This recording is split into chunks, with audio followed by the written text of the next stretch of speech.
Well, let us talk now about the rebate debate that comes up time and time again in Oregon. It's otherwise known as the kicker refund. If you missed that news yesterday, Oregon's economic forecast came out showing the state actually did better than expected, which means the kicker fund has grown to the biggest ever, like the biggest ever by a lot, $5.6 billion.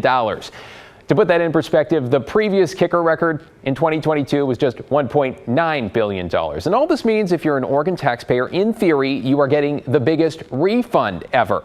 Now, how much you'll get, of course, depends on how much you pay in taxes this year. So here's a look from the Office of Economic Analysis. This is just an estimate. Keep in mind, the median earners, those of you earning between $35,000 and $40,000 a year, you'll likely get about $1,000 back when you file next April. But check out the extreme ends. Let's go to the top there, the lowest bracket. People making less than $11 grand a year, you're set to only get about $60 back. On the other end, the bottom, the highest earners, the top 1%, people who make more than $466,000 are set to see a rebate of more than $44,000. This disparity is because the refund is calculated based on your tax liability. Again, these numbers are just a ballpark. So some of you might say, yay, I'm planning on what I'm going to do with this extra money. Not so fast. Keep in mind, you're not going to get a check in the mail. The money comes as a tax credit when you file your state taxes next year. Of course, every time there is a kicker, and this is a big one, we hear that same debate. Why is the state giving money back when there are so many things that need to be paid for? We got this question into our inbox just this afternoon, in fact. So John wrote, an estimated $5.6 billion in taxes to be rebated to taxpayers, while at the same time we are unable to devise a successful plan to get trash-filled homeless camps off our streets. In another story just last night, KGW reports that ODOT has run out of money to conduct graffiti removal on state roadways. This is just crazy. Well, John, thank you for emailing. Thanks for watching on Wednesday. We did report that ODOT has run out of special funding dedicated to graffiti removal on state highways. Their priority, they say, is safety and maintenance. And yes, we know there are plenty of other services that could use $5.6 billion. Housing, schools, healthcare, wildfire management, you name it. I'm sure there's someone eager for some cash. And state lawmakers are even weighing in here. Representative Travis Nelson, a Democrat, tweeting yesterday, we need kicker reform. Yes, the wealthiest should get a rebate, but $44,000 is ridiculous. We could be lowering the cost of prescriptions or paying teachers a living wage or lowering the cost of college. There is so much more we need to do. Rep. Nelson later tweeted that average income taxpayers should get to keep their kickers, but he wants to see the money that would go to high earners be reinvested into government programs.